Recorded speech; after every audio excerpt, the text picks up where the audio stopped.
1월 14일 창세기 15장, 마태복음 14장, 느헤미야 4장, 사도행전 14장을 새번역 버전으로 읽도록 하겠습니다.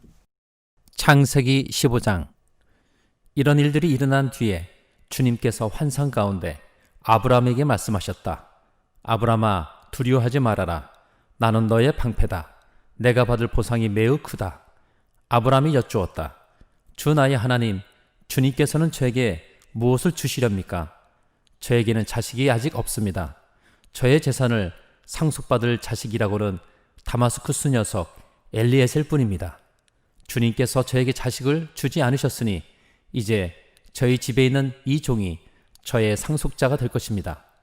아브라함이 이렇게 말씀드리니 주님께서 그에게 말씀하셨다. 그 아이는 너의 상속자가 아니다. 너의 몸에서 태어날 아들이 너의 상속자가 될 것이다. 주님께서 아브라함을 데리고 바깥으로 나가서 말씀하셨다. 하늘을 쳐다보아라. 내가 셀 수 있거든 저 별들을 세어 보아라. 그리고는 주님께서 아브라함에게 말씀하셨다. 너의 자손이 저 별처럼 많아질 것이다. 아브라함이 주님을 믿으니 주님께서는 아브라함의 그런 믿음을 위로 여기셨다. 하나님이 아브라함에게 말씀하셨다. 나는 주다. 너에게 이 땅을 주어서 너의 소유가 되게 하려고 너를 바빌로니아의 우르에서 이끌어내었다. 아브라함이 여쭈었다. 주 나의 하나님, 우리가 그 땅을 차지하게 될 것을 제가 어떻게 할 수 있습니까? 주님께서 말씀하셨다. 나에게 3년 된 암송아지 한 마리와 3년 된 암염소 한 마리와 3년 된 순양 한 마리와 산비둘기 한 마리와 집비둘기 한 마리씩을 가지고 오너라. 아브라함이 이 모든 희생제물을 주님께 가지고 가서 몸통 가운데를 쪼개어 서로 마주보게 차려놓았다. 그러나 비둘기는 반으로 쪼개지 않았다. 솔개들이 희생제물이 위에 내려왔으나 아브라함이 쫓아버렸다. 해가 질 무렵에 아브라함이 깊이 잠든 가운데 깊은 어둠과 공포가 그를 짓눌렀다. 주님께서 아브라함에게 말씀하셨다. 너는 똑똑히 알고 있거라. 너의 자손이 다른 나라에서 나그네 살이를 하다가 마침내 종이 되어서 400년 동안 괴로움을 받을 것이다. 그러나 너의 자손을 종살이하게 한 그 나라를 내가 반드시 벌할 것이며 그 다음에 너의 자손이 재물을 많이 가지고 나올 것이다. 그러나 너는 오래오래 살다가 고이 잠들어 묻힐 것이다. 너의 자손은 사대째가 되어서야 이 땅으로 돌아올 것이다. 아모리 사람들이 죄가 아직 벌을 받을 만큼 이르지는 않았기 때문이다. 해가 지고 어둠이 짙게 깔리니 연기나는 화덕과 타오르는 햇불이 갑자기 나타나서 쪼개놓은 희생 제물 사이로 지나갔다. 바로 그날 주님께서 아브람과 언약을 세우시고 말씀하셨다. 내가 이 땅을 이집트 강에서 큰 강 유프라테스에 이르기까지를 너의 자손에게 준다. 이 땅은 겐 사람과 그니스 사람과 감몬 사람과 헷 사람과 브리스 사람과 르밧 사람과 아모리 사람과 가나안 사람과 기르가스 사람과 여부스 사람의 땅을 다 포함한다. 마태복음 14장. 그 무렵에 분봉왕 헤롯이 예수의 소문을 듣고서 자기 신하들에게 말하였다. 이 사람은 침례자 요한이다. 그가 죽은 사람들 가운데서 살아났다. 그 때문에 그가 이런 놀라운 능력을 발휘하는 것이다. 헤롯은 일찍이 자기 동생 빌립의 아내 헤로디아의 일 때문에 요한을 붙잡아다가 묶어서 감옥에 가둔 일이 있었다. 그것은 요한이 헤롯에게 그 여자를 차지하는 것은 옳지 않습니다 하고 여러 차례 말하였기 때문이다. 그래서 헤롯은 요한을 죽이려고 하였으나 민중이 두려워서 그렇게 하지 못하였다. 그것은 그들이 요한을 예언자로 여기고 있었기 때문이다. 그런데 마침 헤롯의 생일에 헤로디아의 딸이 손님들 앞에서 춤을 추어서 헤롯을 즐겁게 해주었다. 그리하여 헤롯은 그 소녀에게 청하는 것은 무엇이든지 주겠다고 맹세로서 약속하였다. 소녀는 자기 어머니가 시키는 대로 말하였다. 침례자 요한의 머리를 쟁반에 담아서 이리로 가져다 주십시오. 왕은 마음이 괴로웠지만 이미 맹세를 하였고 또 손님들이 보고 있는 앞이므로 그렇게 해주라는 명령을 내리게 되었다. 그래서 그는 사람을 보내서 감옥에서 요한의 목을 베게 하였다. 그 머리를 쟁반에 담아서 가져다가 소녀에게 주니 소녀는 그것을 자기 어머니에게 가져갔다. 요한의 제자들이 와서 그 시체를 거두어다가 장사 지내고 나서 예수께 가서 알려드렸다. 예수께서 그 말을 들으시고 거기에서 배를 타고 따로 외딴 곳으로 물러가셨다. 이 소문이 퍼지니 무리가 여러 동네에서 몰려 나와서 걸어서 예수를 따라왔다. 예수께서 배에서 내려서 큰 무리를 보시고 그들을 불쌍히 여기시고 그들 가운데서 앓는 사람들을 고쳐주셨다. 저녁 때가 되니 제자들이 예수께 다가와서 말하였다. 여기는 빈들이고 날도 이미 저물었습니다. 그러니 무리를 헤쳐 보내어 제각기 먹을 것을 사 먹게 마을로 보내시는 것이 좋겠습니다. 예수께서 그들에게 말씀하셨다. 그들이 물러갈 필요 없다. 너희가 그들에게 먹을 것을 주어라. 제자들이 예수께 말하였다. 우리에게 있는 것이라고는 빵 5개와 물고기 2마리밖에 없습니다. 이때 예수께서 말씀하셨다. 그것들을 이리로 가져오너라. 그리고 예수께서는 무리를 풀밭에 앉게 하시고 나서 빵 5개와 물고기 2마리를 들고 하늘을 우러러 보시고 축복 기도를 드리신 다음에 떼어서 제자들에게 주시니 제자들이 이를 무리에게 나누어 주었다. 그들은 모두 배불리 먹었다. 남은 부스러기를 모으니 12광주리에 가득 찼다. 먹은 사람은 여자들과 어린 아이들 외에 어른 남자만도 5,000명쯤 되었다. 예수께서는 곧 제자들을 재촉하여 배에 태워서 자기보다 먼저 건너편으로 가게 하시고 그동안에 무리를 헤쳐 보내셨다. 무리를 헤쳐 보내신 뒤에 예수께서는 따로 기도하시려고 산에 올라가셨다. 날이 이미 저물었을 때에 예수께서는 홀로 거기에 계셨다. 제자들이 탄 배는 그 사이에 이미 육지에서 멀리 떨어져 있었는데 풍랑에 몹시 시달리고 있었다. 바람이 거슬러서 불어왔기 때문이다. 이른 새벽에 예수께서 바다 위로 걸어서 제자들에게로 가셨다. 제자들이 예수께서 바다 위로 걸어오시는 것을 보고 겁에 질려서 유령이다 하며 두려워서 소리를 질렀다. 예수께서 곧 그들에게 말씀하셨다. 안심하여라. 나다. 두려워하지 말아라. 베드로가 예수께 말하였다. 주님, 주님이시면 나더러 물 위로 걸어서 주님께로 오라고 명령하십시오. 예수께서 오너라 하고 말씀하셨다. 베드로는 배에서 내려 물 위로 걸어서 예수께로 갔다. 그러나 베드로는 거센 바람이 불어오는 것을 보고 무서움에 사로잡혀서 물에 빠져 들어가게 되었다. 그때에 그는 주님 살려주십시오 하고 외쳤다. 예수께서 곧 손을 내밀어서 그를 붙잡고 말씀하셨다. 믿음이 적은 사람아 왜 의심하였느냐. 그리고 그들이 함께 배에 오르니 바람이 그쳤다. 배 안에 있던 사람들은 그에게 무릎을 꿇고 말하였다. 선생님은 참으로 하나님의 아들이십니다. 그들은 바다를 건너가서 게네사렛 땅에 이르렀다. 그곳 사람들이 예수를 알아보고 주위 온 지방으로 사람을 보내어 병자를 모두 그에게 데려왔다. 그들은 예수께 그의 옷을만이라도 손을 대게 해달라고 간청하였다. 그리고 손을 댄 사람은 모두 나았다. 느헤미야 4장. 우리가 성벽을 다시 쌓아 올리고 있다는 소식을 들은 산발랏은 몹시 분개하며 화를 내었다.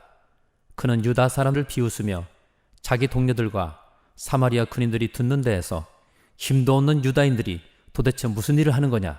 이 성벽을 다시 쌓는다고? 여기에서 제사를 지내겠다는 거냐? 하루 만에 일을 끝낸다는 거냐? 불타버린 돌을 흙무더기 속에서 다시 꺼내서 쓸 수 있다는 거냐? 하고 빈정거렸다. 그의 곁에 서 있는 아몬 사람 도비아도 한마디 거들었다. 다시 싸우면 뭘 합니까? 돌로 성벽을 쌓는다지만 여우 한 마리만 기어 올라가도 무너지고 말 겁니다. 우리의 하나님 들어주십시오. 우리가 이렇게 업신여김을 받고 있습니다. 제발 우리에게 퍼붓는 그 욕이 그들에게 되돌아가게 하여 주십시오. 그들이 노력을 당하게 하시고 남의 나라로 끌려가게 하여 주십시오. 그들의 죄를 용서하지 마시고 그들의 죄를 못 본 채 하지 마십시오. 그들이야말로 성을 쌓고 있는 우리 앞에서 주님을 모욕한 자들입니다. 우리는 성 쌓는 일을 계속하였다. 백성이 마음을 모아서 열심히 일하였으므로 성벽 두르기는 마칠 수 있었으나 높이는 반밖에 쌓지 못하였다.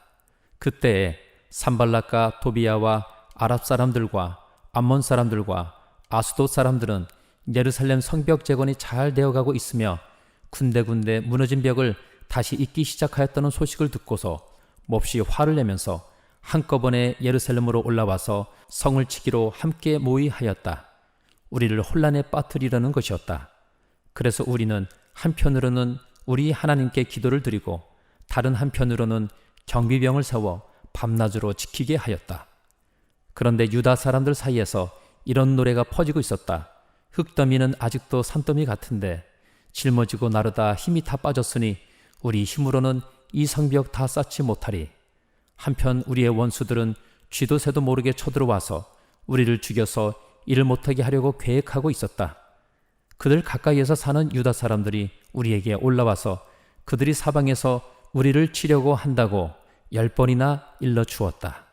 그래서 나는 백성 가운데서 얼마를 가문별로 칼과 창과 활로 무장시켜서 성벽 뒤 낮은 빈터에 배치하였다. 백성이 두려워하는 것을 보고 나는 귀족들과 관리들과 그 밖의 백성들을 격려하였다. 그들을 두려워하지 말아라.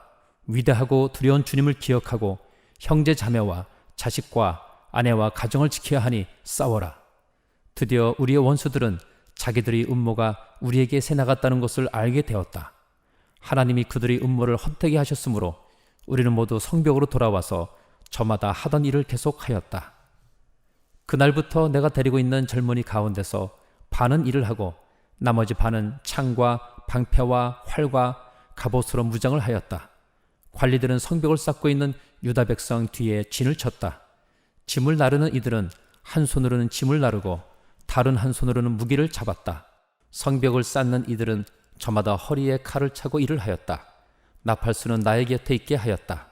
나는 귀족들과 관리들과 그 밖의 백성에게 지시하였다.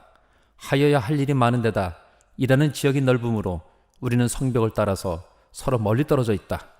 어디에서든지 나팔 소리를 들으면 그 소리가 나는 곳으로 모여와서 우리와 합세하여라.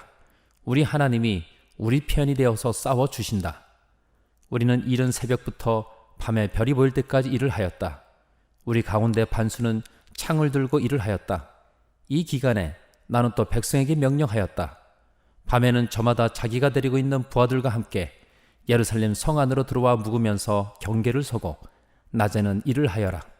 나도 나의 형제들도 내가 데리고 있는 젊은이들도 나를 따르는 경비병들도 우리 가운데 어느 누구도 옷을 벗지 않았으며 물을 길러 갈 때에도 무기를 들고 다녔다. 사도행전 14장. 바울과 바나바는 이고니온에서도 이전과 마찬가지로 유대 사람의 회당에 들어가서 말하였다. 그래서 유대 사람과 그리스 사람이 많이 믿게 되었다. 그러나 마음을 돌이키지 않은 유대 사람들이 이방 사람들을 선동해서 믿는 형제들에게 나쁜 감정을 품게 하였다. 두 사도는 오랫동안 거기에 머물면서 주님을 의지하여 담대하게 말하였다. 주님께서는 그들의 손으로 표징과 놀라운 일을 행하게 하셔서 그들이 전하는 은혜의 말씀을 확증하여 주셨다. 그 도시 사람들은 두 편으로 나뉘어서 더러는 유대 사람의 편을 들고 더러는 사도의 편을 들었다. 그런데 이방 사람들과 유대 사람들이 그들이 관원들과 합세해서 바울과 바나바를 모욕하고 돌로 쳐 죽이려고 했다. 사도들은 그것을 알고 루가오니아 지방에 있는 두 도시 루스드라와 더베와 그 근방으로 피하였다. 그들은 거기에서도 줄곧 복음을 전하였다. 루스드라에 발을 쓰지 못하는 지체 장애인 한 사람이 앉아 있었다. 그는 나면서부터 못 걷는 사람이 되어서 걸어본 적이 없었다. 이 사람이 바울이 말하는 것을 들었다.